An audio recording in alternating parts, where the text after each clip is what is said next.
말씀과 함께 걷는다. 호세아서. 사랑의 예언자 호세아.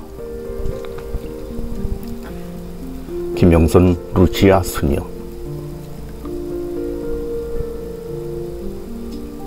신학교에 다닐 때 한 교수님, 신부님이 독일의 신학자 칼바르트에 관해 이야기해 주신 적이 있습니다. 칼바르트는 그리스도인은 한 손엔 성경을 들고 다른 한 손엔 신문을 들어야 한다고 말했다고 합니다.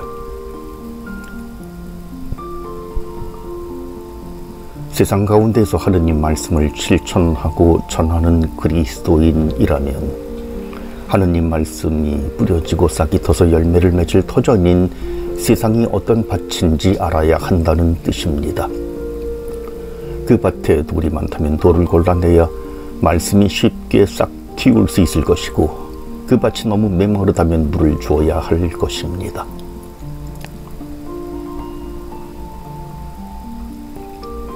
하느님의 입에서 나오는 말씀은 그 뜻한 바를 이루지 않고는 결코 헛되이 돌아가지 않을 것임을 믿기 때문입니다.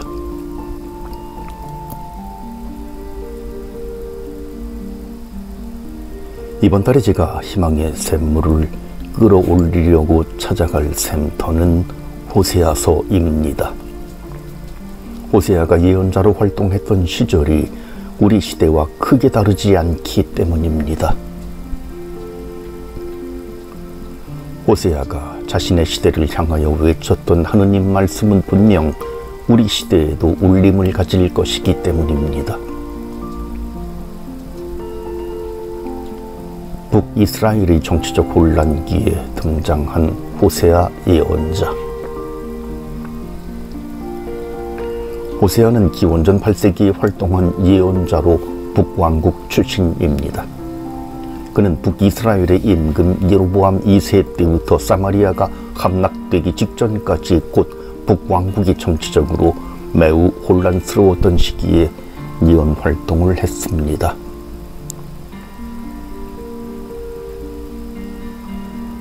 이스라엘이 정치 경제적으로 제2의 중흥기를 맞이하던 때에 예로보암 2세의 왕좌가 그의 아들 즈카르야에게 계승됩니다.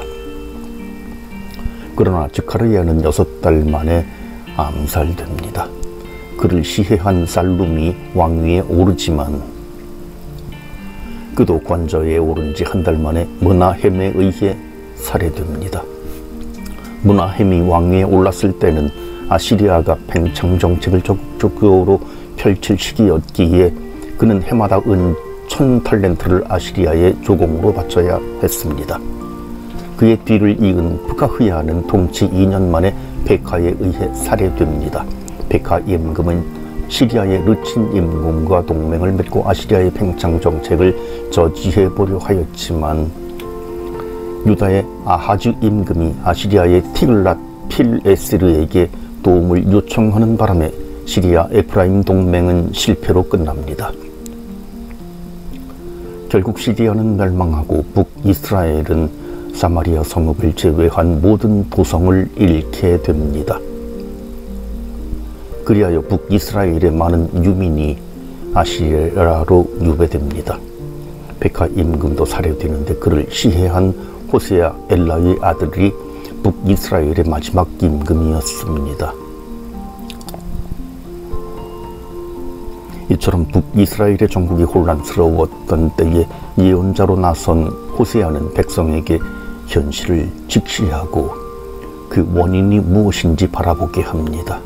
호세아는 이스라엘이 경험하는 현재의 모든 혼란은 그들이 하느님을 저버리고 돌아선 때문이라고 설파합니다.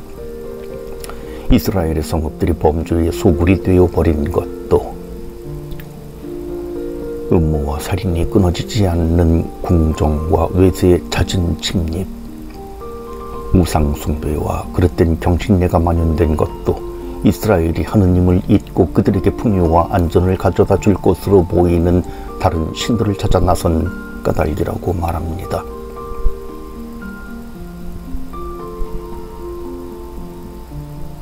하느님의 고소장과 오늘 우리의 시대. 호세아는 이스라엘 주민들을 고발하시는 하느님의 고소장을 제시합니다. 이스라엘 자손들아, 주님의 말씀을 들어라. 주님께서 이 땅의 주민들을 고소하신다. 정녕 이 땅에는 진실도 없고 신의도 없으며 하느님을 아는 예지도 없다. 저주와 속임수와 살인, 도둑질과 간음이 난무하고 유혈 참극이 그치지 않는다. 그러므로 이 땅은 통곡하고 온 주민은 생기를 잃어간다. 들짐승과 하늘의 새들, 바다의 물고기들마저 죽어간다. 이 고소장의 내용을 분석해보면 그 내용이 우리 시대에도 적용된다는 것을 알 수 있습니다. 이 땅에는 진실도 없고 신의도 없으며 하느님을 아는 예지도 없다는 말씀은 이스라엘과 하느님의 관계가 잘못되었음을 지적합니다. 4장 2절은 이것이 어떻게 인간관계에 영향을 미치는지에 대한 통찰을 담고 있습니다. 하느님과의 관계가 잘못되면 인간관계도 파괴됩니다. 그래서 저주와 속임수와 살인, 도둑질과 간음이 난무하고 유혈 참극이 그치지 않습니다.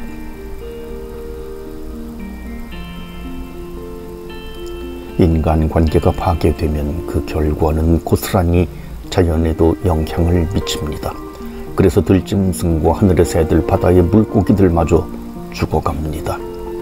이 말씀에 의하면 오늘날 우리가 경험하는 심각한 환경 훼손 문제는 단순히 환경을 개선하는 것만으로 해결되지 않을 것입니다.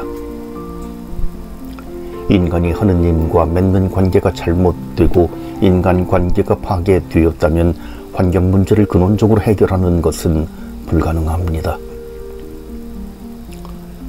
진실과 신의, 하느님을 아는 예지가 없는 이스라엘.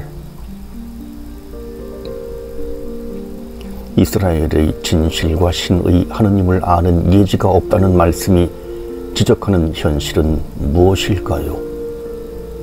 호세아는 하느님과 이스라엘의 관계를 이상적 혼인 관계에 빗대어 말합니다. 다시 말해 그는 하느님과 이스라엘의 관계를 혼인 관계의 표상을 비로 표현한 첫 예언자입니다. 그래서 호세아는 사랑의 예언자라는 별칭으로 불립니다.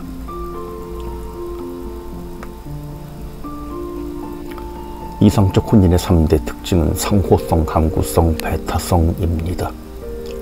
이상적 혼인에서 부부의 사랑은 한쪽 배우자의 일방적 사랑이 아니라 상호적 사랑이어야 하며 동시에 항구한 것이어야 합니다. 그러므로 혼인서약문에서 부부는 상대방을 즐거울 때나 괴로울 때나 성할 때나 아플 때나 일생 신의를 지키며 사랑하고 존경하겠다고 약속합니다. 또한 부부간의 사랑은 배타적입니다.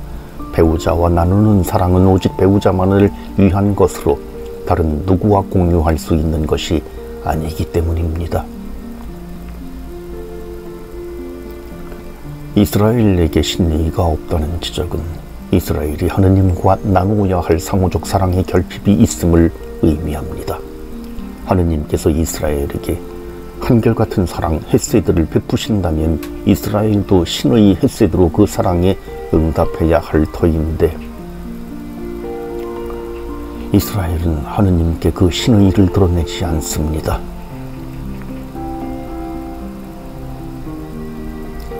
뿐만 아니라 이스라엘의 사랑은 변덕스럽기까지 합니다. 이스라엘의 진리가 없다는 말은 이스라엘이 하느님께 드리는 사랑이 항복하지 못함을 지적하는 것입니다. 진리로 번역된 히브리어 에메트는 항구함과 굳건함을 의미합니다. 이스라엘은 또한 하느님을 아는 예지가 없습니다. 히브리어에서 안다는 것은 남녀가 성적으로 결합하여 서로를 깊이 나눔으로써 얻게 되는 상호 이해를 내포하는 것으로 이러한 알은 배타성을 요구합니다. 다른 누구와도 이런 동일한 깊이의 알을 갖지 않을 것을 요구합니다. 그런데 이스라엘은 하느님만 배타적으로 사랑하지 않습니다. 이를 두고 호세아는 하느님을 아는 예지가 없다고 말합니다. 이스라엘은 하느님과의 신의를 깨뜨리고 그분이 베풀어 주신 은혜를 망각한 채 달콤한 환상으로 유혹하는 거짓 신들을 찾아 헤맵니다.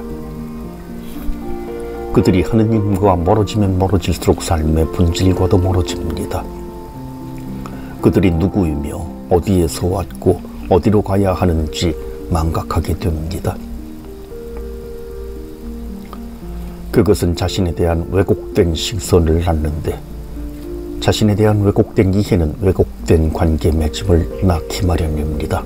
이것이 호세아의 시대와 우리의 시대에 마주보게 되는 현실입니다.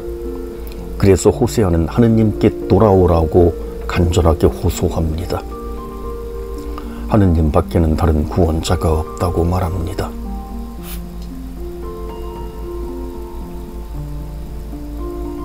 호세아는 이스라엘이 멸망해 가는 것을 차마 두고 보지 못하시는 하느님께서 파견하신 사자로서 이스라엘이 망각한 하느님의 사랑을 놀라운 방법으로 일깨우게 될 것입니다. 호세아가 전하는 그 사랑에 귀 기울이고 감격하여 하느님께 돌아가기 위해 다음 달에도 호세아의 샘터로 물을 기르러 가겠습니다.